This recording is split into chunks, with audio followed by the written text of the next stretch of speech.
Welcome to கௌரிஸ்கோ. இன்றைக்கி நாம் இந்த வீடியோவில் என்ன சமைக்க போகிறோம் அப்படின்னா சுண்டைக்காய். இந்த சுண்டைக்காயை தான் நாம் இன்றைக்கி குழம்பு வைக்க போகிறோம். பச்சை சுண்டைக்காய். இதை எப்படி செய்கிறது அப்படிங்கிறத நம்ம பார்ப்போம். முதல்ல அதுக்கு நான் வீட்டிலேயே வரமிளகா, மல்லி, சீரகம், சோம்பு, மிளகு இதெல்லாம் போட்டு வறுத்து வச்சுருக்கிறேன். இதை பொடி பண்ணிக்கலாம். அப்புறம் இந்த சுண்டைக்காயை முதல்ல இந்த காம்பெல்லாம் இருக்கு இல்லையா, இந்த காம்பெல்லாம் நீக்கிட்டு இதை சுத்தம் பண்ணி எடுத்து வச்சுக்கலாம். அப்புறம் அதுக்கு தேவையான புளி எடுத்து வச்சுருக்கிறேன். பெரிய வெங்காயம் 2, 3 தக்காளி, வெள்ளைப்பூண்டு பல் ஒரு 10 இதெல்லாம் எடுத்து வச்சுருக்கிறேன். எப்படி செய்கிறது அப்படிங்கிறத நம்ம பார்த்துடலாம். இப்போ இதை நான் சுத்தம் பண்ணிவிட்டு எப்படி செய்கிறதுன்னு பார்ப்போம். இப்போ இந்த சுண்டைக்காயை நல்லா கழுவி சுத்தம் பண்ணி வச்சாச்சு. இப்போ இதை நம்ம என்ன பண்ணணும்னா கொஞ்சம் லைட்டாக இது பண்ணிக்கணும், இடிச்சுக்கணும். எப்படின்னு பார்க்கலாம். இந்த மாதிரி ஒவ்வொன்றா இடிச்சுக்கணும். காயை இப்படி இடித்து அதில் இருக்கிற அந்த விதையெல்லாம் கொஞ்சம் வெளில போனால் பரவாயில்ல, மீதி இருக்கிறதே சத்து தான். இப்படி இடிச்சுக்கணும். ஏற்கனவே கழுவி வச்சு மறுபடியும் கழுவோன்னா கழுவிக்கலாம். அப்படி இல்லைன்னா நம்மளோட அப்படியே போடணுன்னாலும் போட்டுக்கலாம். ஏன்னா ஏற்கனவே நம்ம கழுவிட்டோம். மறுபடியும் கழுவி அந்த விதையெல்லாம் வெளில போகாமல் இடித்ததோடு அப்படியே போட்டுக்கலாம். ஒன்றும் தப்பு கிடையாது. சரிங்களா? சரி, இப்போது குழம்பு தாளிக்கிறதுக்கு என்னென்ன பண்ணலாம் அப்படிங்கிறத பார்த்துடலாம். இப்போ நான் வதச்சட்டி வச்சு நல்லெண்ணெய் ஊற்றிருக்கிறேன். நீங்கள் கல்லெண்ணெய் வேணாலும் ஊற்றிக்கலாம். கடுகு, உளுந்தம்பருப்பு போட்டிருக்கிறேன். அடுத்தது அது பொரியுது. 2 சீரகம், 2 சோம்பு. ஏற்கனவே இந்த சோம்பு போட்டு அரைச்சிருக்கேன். அதனால் 2 சோம்பு, அப்புறம் 4 வெந்தயம் போதும். அடுத்தது கருவேப்பிலை,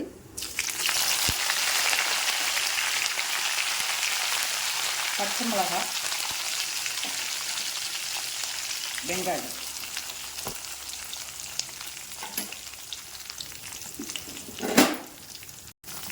இப்போ இதெல்லாம் நல்லா வதக்கிக்கலாம். இப்போ கொஞ்சம் லைட்டாக வெங்காயம் கலர் மாறுது.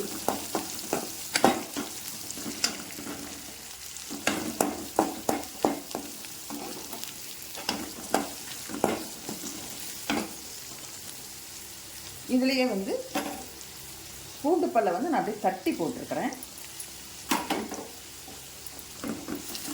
தட்டி போட்டால் இன்னும் கொஞ்சம் அந்த சத்தெல்லாம் இன்னும் மறுபடி கொஞ்சம் இறங்குற மாதிரி இருக்கும். நமக்கு ஒரு ஃபீலிங் எப்படி, எனக்கு எல்லாத்தையும் போட்டு வதக்கணும். நல்லா வதக்கலாம். இப்போது வெங்காயம் கலர் மாறிடுச்சு, பூண்டும் கலர் மாறி இருக்கு. இதில் நான் சுண்டைக்காயை கழுவெல்லாம் இல்லை. ஏன் கழுவலை அப்படின்னா, நான் கழுவுனோம்னா மறுபடியும் அதில் இருக்கிற விதையெல்லாம் வெளில போயிடும். ஏற்கனவே பாதி விதை வெளில போயிடுச்சு. அதனால இருக்கிற விதை அப்படியே இருக்கட்டும். கழுவுனோம்னா தண்ணியில் எல்லாம் போயிடுச்சு.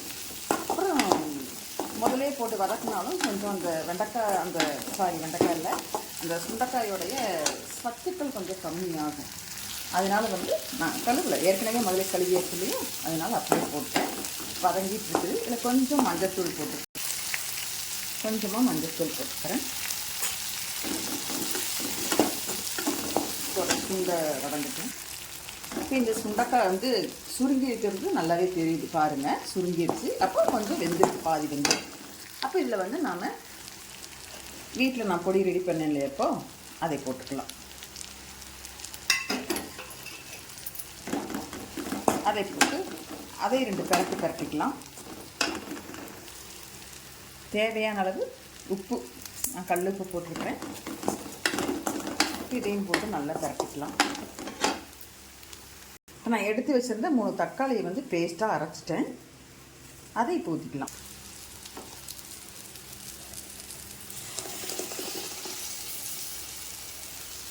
ஊற்றியாச்சு. அதையும் 2 கலக்கிக்கலாம். இப்போ இதுலேயே அதுவும் கொதிக்குது. இதில் அந்த புளி கரைசல் எடுத்து வச்சுருந்த புளி கரைசலை ஊற்றிடுறேன்.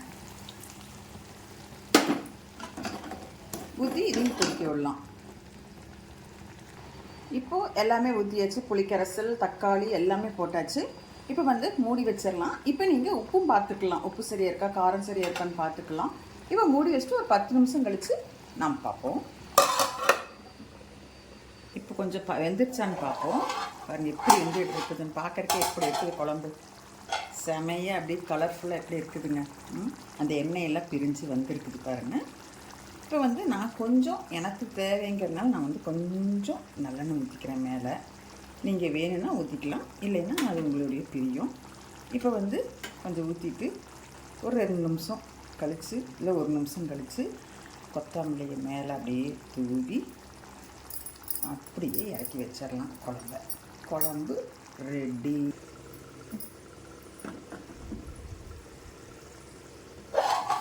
குழம்பு ரெடி ஆகிடுச்சு. ஸ்டவ் ஆஃப் பண்ணியாச்சு. இப்போ நம்ம குழம்பு சாப்பாட்டுக்கு வச்சுக்கலாம்.